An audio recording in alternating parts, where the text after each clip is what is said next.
Okay guys, here we go. This is my ultimate pepper beef marinade. You won't believe the amount of flavor in this marinade, and it's gonna get our beef super, super tender.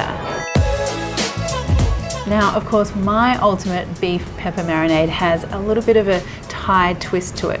When you've got a Thai mum, you just can't help it. So we're gonna start off first of all with some peppercorns. Now, this is a pepper marinade, so we need to start off with the freshest pepper we can. So whole peppercorns, and we're gonna grind them ourselves for the ultimate flavor. Oh, and I'm so lucky to be here in Bangkok, and these peppercorns have immediately a beautiful fragrance and heat that comes right up into my face. In my face, that's what this pepper is, getting up in my grill in a good way. And just after a fine grind on those peppercorns. Now the next part of our marinade involves a whole bunch of chilies. So I've got just some big red chilies. They're not incredibly spicy, but they have a beautiful sort of capsicum-like flavor. And we're gonna make a vinegar pickled chili paste kind of thing. We're gonna have way too much than we need, but this is the kind of thing you can keep in your fridge and put on fried rice or noodles or all sorts of stuff. So don't worry about there being too much. I do want a really good pinch of salt that's gonna help to pickle and preserve my chili. You could do this in a blender as well. I like it in the mortar and pestle. I find that all the oils and the flavors get sort of smooshed out through the chili, but it's totally up to you. Now the last thing we need is a little bit of white vinegar. Stir that through, and that is one good looking chili paste right there. And so I just want a couple of spoonfuls of that chili paste. Now we're getting into the nuts and bolts of the marinade here. And now for some fresh ingredients. In Bangkok here, we've got some beautiful young ginger. I just love the smell of it. It's so fresh and young. I don't even need to peel it. Of course, use any ginger you've got at home, but you know, this is just beautiful stuff. And our cracked black pepper. Now we're going to continue on with our seasoning here and add some onion powder and some garlic powder.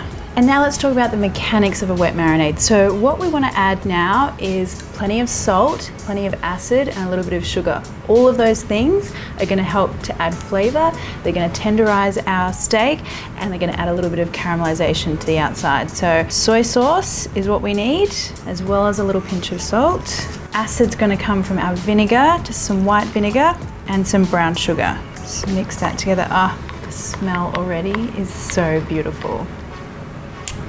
Ooh, that is pungent and yum and peppery and so awesome. You guys are gonna love this one. Ah, I can't wait for you to try it. Now this stuff is so good, it's gonna double up as a marinade and a finishing sauce. So I'm gonna leave a little bit, just a bowl to the side, so that we can pour it over our steak at the end. And now the rest of this good stuff goes all over our beautiful steak. So I've got a couple of ribeye steaks here, beautifully thick, lovely, marbling through the middle. This marinade will make friends with any kind of steak that you like. And I've just left a little bit of marinade in my bowl because I'm going to use that to baste my steak as it's cooking. Now this marinade is super pungent, super strong. It's going to do its work in less than 10 minutes if you're in a hurry. If you're not in a hurry, just leave it overnight and it will be even better the next day. But you know, I don't always have the time, so 10 minutes for me is good enough. Now I love this marinade so much that I've actually gone and bottled it. So if you're in the US, you can find my Thai pepper Asian Steakhouse marinade from a whole bunch of different retailers. Check it out on my website if you want.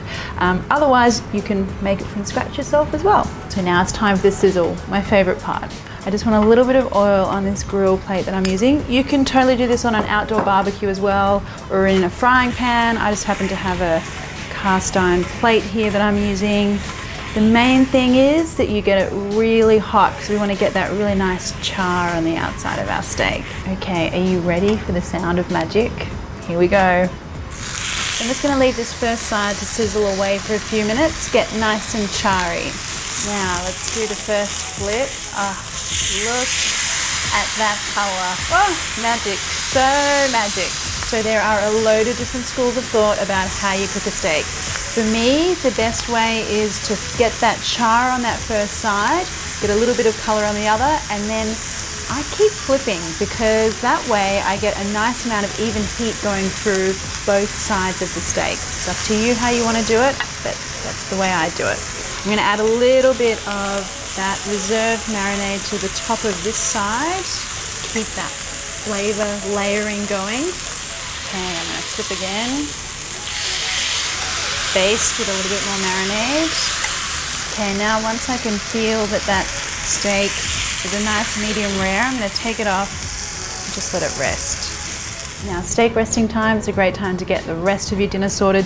That steak has so much flavor, all you need is a simple salad. That's what I think anyway. So I've just got a beautiful salad here, just some green leaves and some onion and radish. I'm gonna sprinkle over a little bit of sesame oil, just add a squeeze of lime, and that's pretty much done. That sauce that we saved earlier, just by adding a little bit of coriander and a little bit of spring onion as well. Just give that a mix through. And now back to the steak. All right, let's slice this through and see what kind of magic we have going on. You know, it's always hard to get through the end of the slicing of the steak without taking a whole slice for myself, but I will resist. And now back to the steak.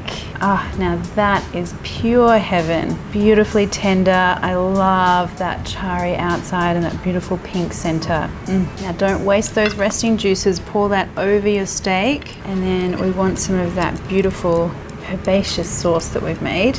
And then pile up your salad. Ah, now this is one steak dinner I could have every night of the week.